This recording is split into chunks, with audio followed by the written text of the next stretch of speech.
আমাদের মাননীয় প্রধানমন্ত্রী জনাব তারেক রহমান তার উপরে হামলা হয়েছে, পৈশাচিক হামলা, এবং তার গাড়ির কাঁচ ব্যাপকভাবে ভাঙচুর করে মেরে ফেলতো তাকে। হ্যাঁ, এটি নিশ্চিত তাকে মেরে ফেলতো। একটা ঘটনা ঘটেছে, নিশ্চয়ই আপনারা জেনেছেন। নেত্রকোনায় প্রধানমন্ত্রী তারেক রহমান অবরুদ্ধ গাড়ি ভাঙচুর অভিযোগ বিএনপির বিরুদ্ধে।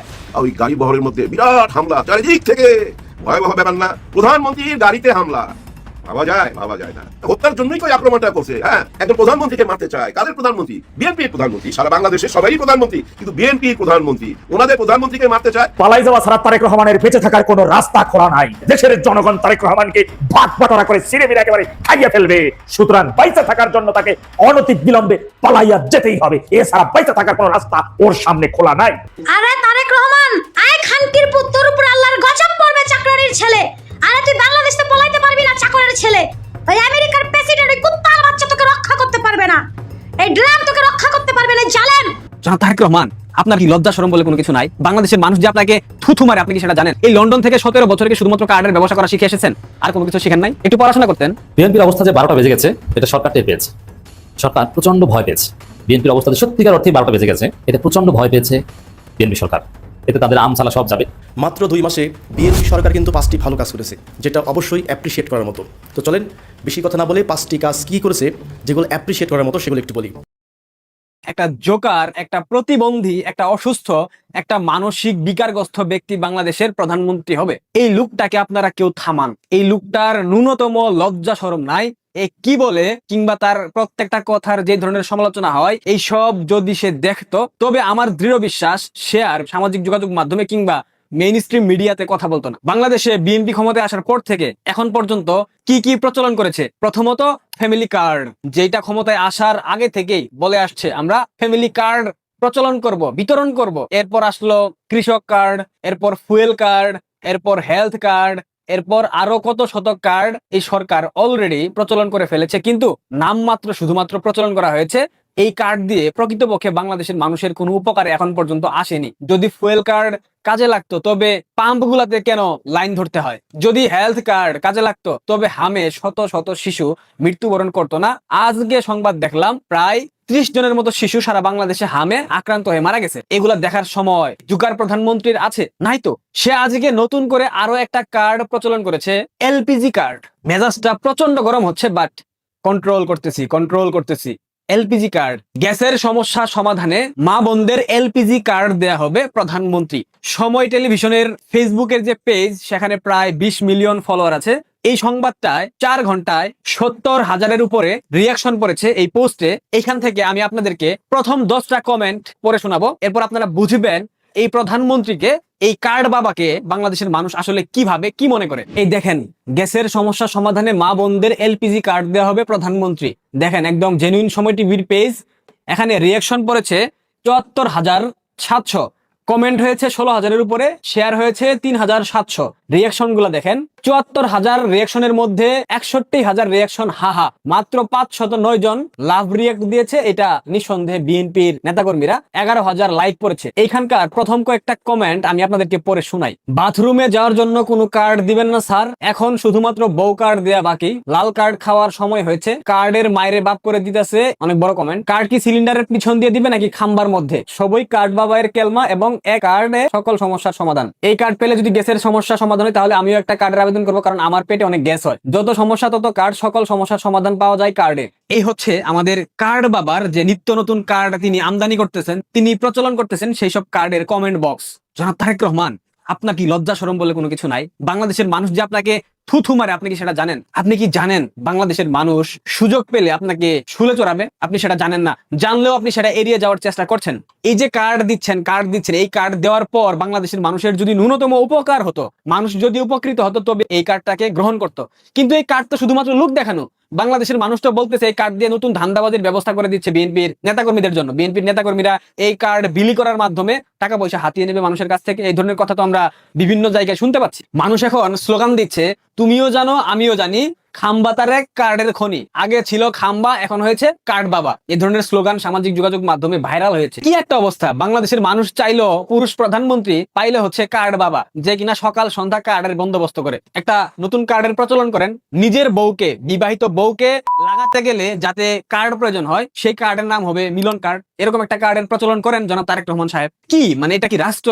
রীতিমতো মস্করা করতেছে বাংলাদেশের মানুষকে নিয়ে ভাই, তাকে কেউ কিছু বলার নাই। এই কার্ড বাবাগিরি যেভাবে শুরু করেছেন, যেভাবে কার্ডের ব্যবসা করতেছেন, আপনাকে কবে না জানি বাংলাদেশের মানুষ লাল কার্ড দিয়ে ওই যেখান থেকে আসছেন 17 বছর ছিলেন লন্ডনে সেখানে পাঠিয়ে দেবে। আপনি যা শুরু করেছেন, আপনি অসুস্থ, আপনি চিকিৎসক দেখান, আপনি চিকিৎসকের পরামর্শ নেন। আপনার মানসিক সমস্যা হয়েছে, আপনি সুস্থ মস্তিষ্কে নাই, নাকি অতিরিক্ত মদ্যপান করেন, অ্যালকোহল কি বেশি হয়ে যাচ্ছে মাত্রা? যেখানে বাংলাদেশের মানুষ না খেয়ে আছে, হামের টিকার অভাবে শিশু মৃত্যু ঘটছে, জ্বালানি সংকট, বাংলাদেশের প্রত্যেকটা বিমানবন্দরে সতর্কতা জারি করা হয়েছে যে কোনো সময় বাংলাদেশে জঙ্গি হামলা হবে, বাংলাদেশ পুলিশের পক্ষ থেকে বারবার বলা হচ্ছে, সতর্ক করা হচ্ছে। এই ধরনের বিষয়বস্তু নিয়ে তার মধ্যে কোনো প্রকার চিন্তা ভাবনাই নাই। সে আছে কার্ড নিয়ে, সে আছে ফ্যামিলি কার্ড, কৃষক card, fuel card, health card, LPG card, কদিন পর দেবে মিলন কার্ড, কদিন পর দেবে সহবাস কার্ড, কদিন পর দেবে শিশু বাচ্চাদের জন্য ডাইপার কার্ড। এই লন্ডন থেকে 17 বছরে কি শুধুমাত্র কার্ডের ব্যবসা করা শিখে এসেছেন? আর কোনো কিছু শিখেন নাই? একটু পড়াশোনা করতেন, এখন একটু পড়াশোনা করেন। কাউকে কোনো হুমকি ধামকি দিচ্ছি না। কি একটা অবস্থা, ভালো থাকবেন। পায়জামা ছাড়া তারেক রহমানের বেঁচে থাকার কোনো রাস্তা খোলা নাই। দেশের জনগণ তারেক রহমানকে ভাগ বাটোয়ারা করে ছিঁড়ে একেবারে খাইয়ে ফেলবে। সুতরাং বাইচে থাকার জন্য তাকে অনতি বিলম্বে পালাইয়া যেতেই হবে, এছাড়া বাইচে থাকার কোনো রাস্তা ওর সামনে খোলা নাই। ফেসিস্ট তারেক সরকারের ভিতরগত অবস্থা খুব বেশি একটা ভালো না, নাট বল্টু খুবই লুজের দিকে। নিজ দলের সিনিয়র নেতাদেরকে সেফ এক্সিটের জন্য বিভিন্ন জায়গায় পায় তারা করতেছে বলেও শোনা যাচ্ছে। যে কোনো সময় ক্ষমতা হস্তান্তর করে ভাইগা যাওয়ার সম্ভাবনাই বেশি। মনে রাখবেন, দেশের মধ্যে যখন যে সংকটটা বেশি তীব্র দেখা দিচ্ছে, তখনই তার পক্ষে তিনি একটা কার্ড নিয়ে হাজির হইতেছেন। সম্প্রতি তিনি বলতেছেন মা বোনদের গ্যাসের সংকটের জন্য গ্যাস কার্ড দেওয়া হবে। আরে হারামজাদা, সমস্যা আমাদের গ্যাসের, তুই গ্যাস নিয়ে আয়, তোর কার্ড দিয়ে কি হবে? সমস্যা কৃষকের তারা সেচ দিতে পারে না, সার পায় না, সব সময় মতো তাদের কীটনাশকরা পাইতেছে না। এই মুহূর্তে জমিগুলো শুকিয়ে খায়ের খা হয়ে গেছে, পানি দিতে পারতেছে না তেলের অভাবে, সেই দিকে না দিয়ে ও দিতেছে কৃষি কার্ড। কার্ড দিয়ে মানুষ কি করবে একবার বলুন? আজকে হাসপাতালগুলোতে চিকিৎসা নাই, হামভাইরাসে আক্রান্ত হয়ে এই পর্যন্ত 300 জন শিশু মারা গেছেন, 50,000 শিশু মৃত্যুর সাথে পাঞ্জা লড়তেছে। টিকা এখন পর্যন্ত এই সরকার আমদানি করতে পারে নাই। সম্প্রতি সময় দেখতেছি জলাতঙ্ক রোগেরও ভ্যাকসিন পাওয়া যাইতেছে না। স্বাস্থ্য খাতের এই সমস্যা মোকাবেলায় ফেসিস্ট তারেক যুগপৎ কোনো পদক্ষেপ গ্রহণ না করে তিনি নিয়ে এসেছেন মেডিকেল কার্ড। বর্তমান সময়ের ভয়াবহ সমস্যাগুলো নিয়ে যুগপৎ কোন পদক্ষেপ এই ফেসিস্ট তারেক না নিয়ে মানুষকে আইওয়াশ করার লক্ষ্যে তিনি কার্ড নিয়ে হাজির হন। জনগণকে এখন একত্রিত হয়ে ঐক্যবদ্ধ হয়ে একটি যুগপৎ আন্দোলনের মাধ্যমে ফেসিস্ট তারেকের হাতে লাল কার্ড ধরিয়ে দিতে হবে। তা না হলে এই জাতির মুক্তি মিলবে না। মুক্তির জন্য লাল কার্ড তৈরি রাখতে হবে ফেসিস্ট তারেকের জন্য। খুব চাঞ্চল্যকর একটা খবর। 5 আসনের জামায়াতের যিনি এমপি বর্তমান, তার উপরে হামলা হয়েছে গত শুক্রবারে, পৈশাচিক হামলা। তিনি একটি পেট্রোল পাম্পের পাশ দিয়ে যাচ্ছিলেন, তার গাড়ির তেল ফুরিয়ে গিয়েছিল। তিনি তেল নেবার জন্য পেট্রোল পাম্পে যান এবং সেখানে দীর্ঘ লাইন। তিনি একজন এমপি হয়েও, সংসদ সদস্য হয়েও লাইনে দাঁড়ান, নিয়মের ব্যত্যয় করেন না। এরপরে লম্বা লাইন দেখে তিনি গাড়ি থেকে নেমে সরল মনে ওই তেল পাম্পে যারা লাইন ধরে দাঁড়িয়েছিল তাদের সাথে কুশল বিনিময় করেন, কথাবার্তা বলেন। ঠিক এর কিছুক্ষণের ভিতরেই বিএনপির একদল সশস্ত্র বাহিনী অস্ত্র শস্ত্রে সজ্জিত হয়ে তারা ওই এমপির গাড়ি বহরে হামলা চালায় এবং তার গাড়ির কাঁচ ব্যাপকভাবে ভাঙচুর করে এমপি মহোদয়কে দ্রুত সেখান থেকে নিয়ে পাশের মসজিদের ভিতরে ঢুকিয়ে দেওয়া হয়। এই সন্ত্রাসী বাহিনী মসজিদের ভিতরেও হামলা চালায়। মসজিদের ভিতরে গিয়ে তারা দরজার উপরে লাথি গুড়ি মারে, জানালা ভাঙতে চায় এবং এমপির কথা অনুযায়ী যদি তারা মসজিদের দরজা ভাঙতে পারতো তাহলে তাকে হত্যা করতো, মেরে ফেলতো তাকে। হ্যাঁ, এটি নিশ্চিত, তাকে মেরে ফেলতো। এখন এই এমপির উপরে কেন এরকম হামলা হলো, পৈশাচিক হামলা, এরকম নারকীয় হামলা কেন বিএনপির ওই উগ্রবাদী গোষ্ঠীটি করতে গেল? এর পিছনের ভয়ঙ্কর একটি তথ্য, একটি সত্য বেরিয়ে এসেছে। সেই বিষয়টি আমি আপনাদের সাথে শেয়ার করব। তার আগে কেন তারা এই বর্তমান সময়ে এসে জামাত শিবিরের উপরে এরকম হামলে পড়েছে? একটা কারণ আছে না, হঠাৎ করে কেন তারা জামাত শিবিরের উপরে একেবারে হায়নার মতো ঝাঁপিয়ে পড়েছে? যেখানে পাচ্ছে সেখানেই তারা কুপিয়ে কুপিয়ে কারো পায়ের রক কেটে দিচ্ছে, কারো হাত কেটে দিচ্ছে, কারো কবজি কেটে দিচ্ছে এবং দেশীয় সকল অস্ত্র, রামদা, কিরিচ, চাপাতি, হাসুয়া, এইগুলো নিয়ে তারা ঝাঁপিয়ে পড়ছে। কেন? আসুন আগে একটা ভিডিও দেখি।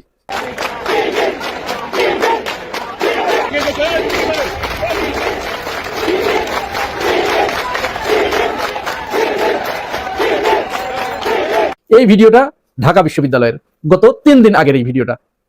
ঢাকা বিশ্ববিদ্যালয় শাখা ছাত্র শিবিরের প্রতিবাদ সমাবেশ। ঢাকা বিশ্ববিদ্যালয় ছাত্র শিবিরের এইরকম অবস্থান তৈরি হয়েছে, এইটা দেখার পরে দেশের আওয়ামী লীগ, বিএনপি এবং বাম রাজনীতি যারা করে তাদের মাথা ঠিক থাকার কথা? মোটেই ঠিক থাকার কথা না। কারণ কি? কারণ ঢাকা বিশ্ববিদ্যালয় হচ্ছে একটা মিনি ক্যান্টনমেন্ট, বলা হয়ে থাকে সেনাবাহিনীর ক্যান্টনমেন্ট আছে উত্তরপাড়া, আর রাজনৈতিক দলের ক্যান্টনমেন্ট হচ্ছে ঢাকা বিশ্ববিদ্যালয়। উত্তরপাড়া যে রাজনৈতিক দলের আন্ডারে থাকে সেই রাজনৈতিক দলের পরাজয় খুব কম ঘটে, আর ঢাকা বিশ্ববিদ্যালয়ের এই ক্যান্টনমেন্টটা যার দখলে থাকে, এই দুইটা যদি কেউ সমন্বয় সাধন করতে পারে তাহলে তাকে আর ক্ষমতা থেকে নামানো যায় না, যেটা করেছিল আওয়ামী লীগ। ঢাকা বিশ্ববিদ্যালয়ে দখলে রেখেছিল ছাত্রলীগকে দিয়ে, আর এই উত্তরপাড়া দখলে রেখেছিল তার অনুগত লোকদের বসিয়ে। তো সেই ঢাকা বিশ্ববিদ্যালয়ে এত জনশক্তি ছাত্র শিবিরের, এটা দেখার পরে তো কারোর মাথা ঠিক থাকার কথা না। এখন আপনারা প্রশ্ন করতে পারেন এই ভিডিও তো 3 দিন আগের, অথচ গ্যাঞ্জাম শুরু হয়েছে আরো 1 সপ্তাহ আগে থেকে। হ্যাঁ, এটা আমরা আপনারা সাধারণ মানুষ যারা তারা এইগুলোর খোঁজখবর না রাখলেও যারা রাজনীতি করে, গোয়েন্দা সংস্থা, তারা সরকারকে ঠিকই এই বার্তা দেয় যে অমুক জায়গায় আপনার কি অবস্থান এবং অন্যদের কি অবস্থান, এটা তারা জানতো। এবং এই খবর উপর মহলে চলে গিয়েছিল বলেই উপর মহল থেকে তাদেরকে একেবারে কেটে সাইজ করার, যেমন কোনো গাছ যখন বেশি বড় হয়ে যায় কেটে কেটে বনসাই করে রাখে, এই পরিকল্পনা। তো এই রিপোর্ট পাওয়ার পরে তারা যখন দেখলো যে সারা বাংলাদেশের ক্যাম্পাসগুলোতেই একই অবস্থা, যেখানেই ছাত্র শিবির মিছিল করুক না কেন সব জায়গায় তাদের এরকম জনশক্তি তৈরি হয়েছে, তখন তাদের যে স্লোগান সেই স্লোগান নিয়ে মাঠে নামলো। কি স্লোগান? এই স্লোগান কিন্তু ছাত্রলীগ এবং ছাত্র দল, বিএনপি, আওয়ামী লীগ প্রত্যেকেরই একই স্লোগান। আসুন এই যে স্লোগানটা 2 দিন আগের স্লোগান একটু শুনুন।